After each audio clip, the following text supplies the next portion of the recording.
Hi guys, welcome back to my channel where every single week I bring you brand new up-to-date content regarding all your concerns about relationships, mental health and just general well-being. Just remember, if you do subscribe to the Patreon, you do get an ability to send me a DM and I'll be able to answer it within 24 hours.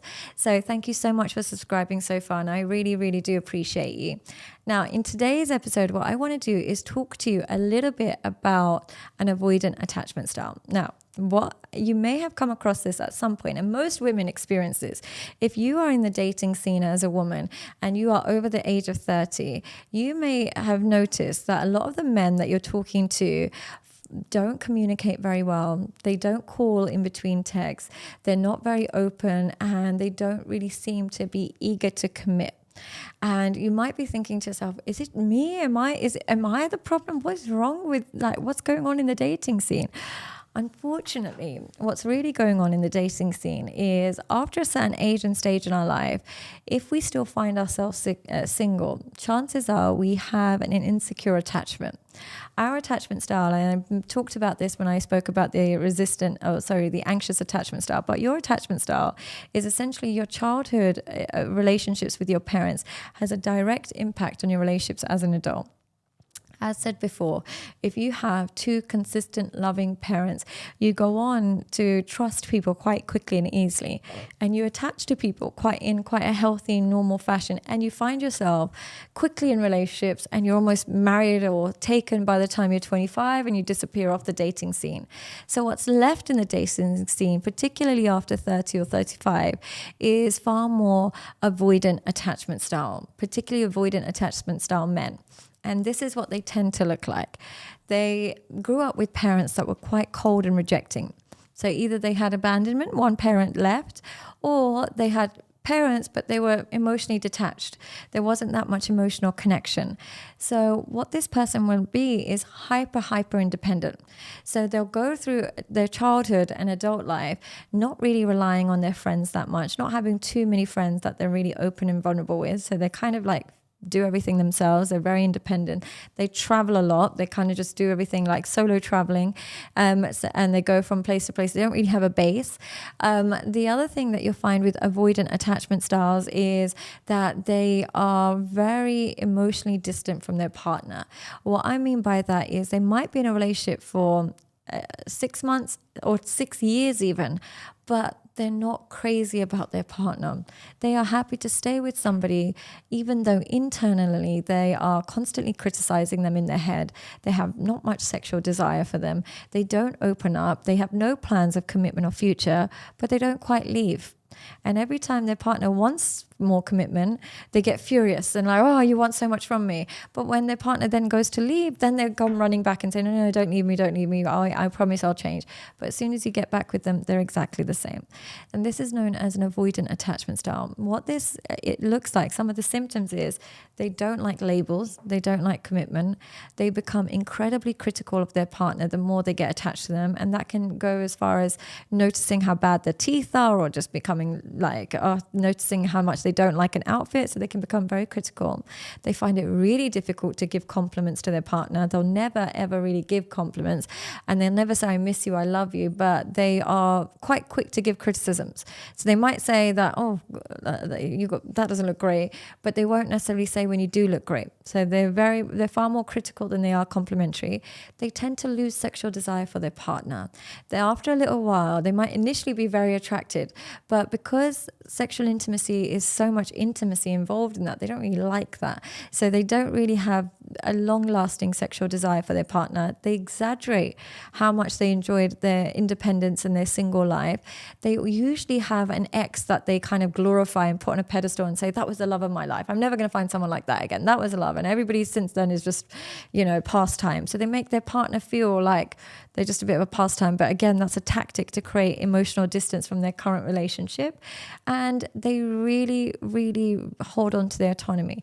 Now, every time their partner criticizes them or wants more emotions from them, they deem their partner as being too clingy. And that makes them either completely shut down, where they give them the silent treatment and kind of disappear on that partner. And so the partner ends up just settling for less and just trying to get them to talk to them again. So they forget about what the fight was about and just want them to talk to them again. So they end up just getting their way. Or what they'll do is break up with a partner because they see your bids of love and your bids of affection as breaking their independence and breaking their autonomy. And they can move on quite quickly and easily. They tend to just think that they're fine, but at some point they get super lonely. Now, if this sounds familiar, if this sounds like you, then you have this avoidant attachment style. And what it truly is there is a fear of abandonment. They have this real intense fear that people are going to abandon them. So the better thing to do is to keep people at a distance, not get too attached, not get too intense. Keep them at a distance, but they deeply don't want to end up alone. They don't really want to end up alone, but they find themselves in these cycles.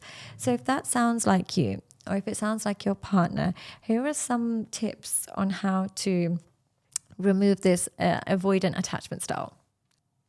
The first thing is to improve your self-awareness. Now, most avoidants tend to think there's nothing wrong with them. They deny being avoidant. They're like, I'm not avoidant. I'm fine. I've got no problem.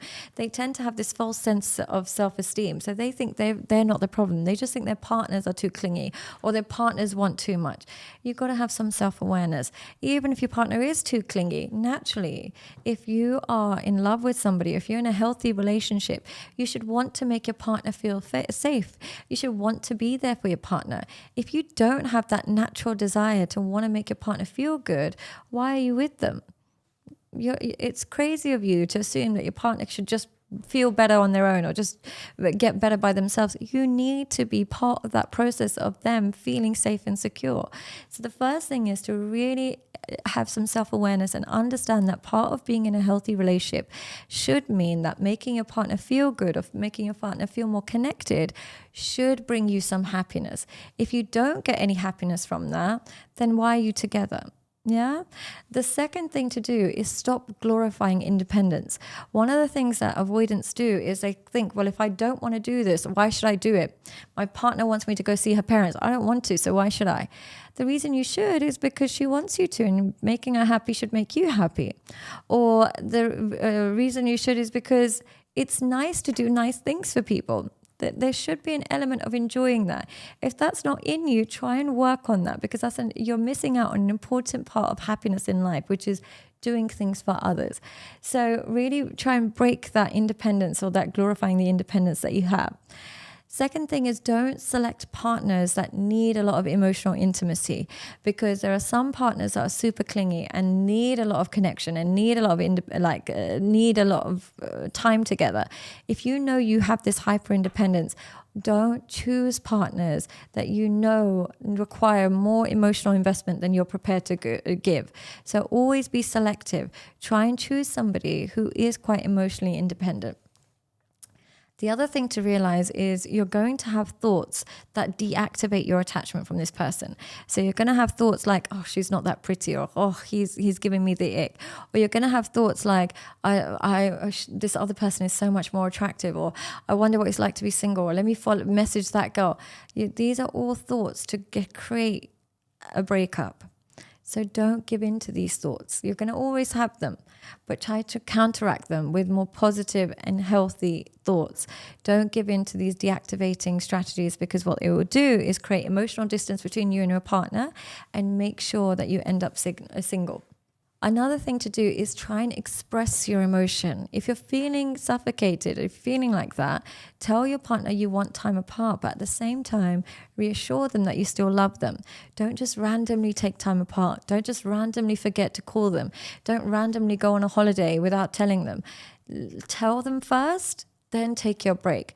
Give them reassurance, and the more reassurance you give them, the more independence they'll let you have. But when you just randomly take breaks or you just disappear on your partner, it creates and activates their clinginess, which will make you feel suffocated. And the final thing to remember if you're an avoidant attachment style is most avoidants tend to believe nothing is their fault and they just haven't met the one. They just think there's an itching feeling that there's a one out there. And then when they meet the one, everything will change.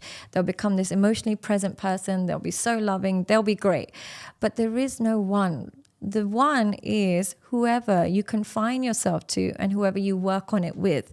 There is no magical person.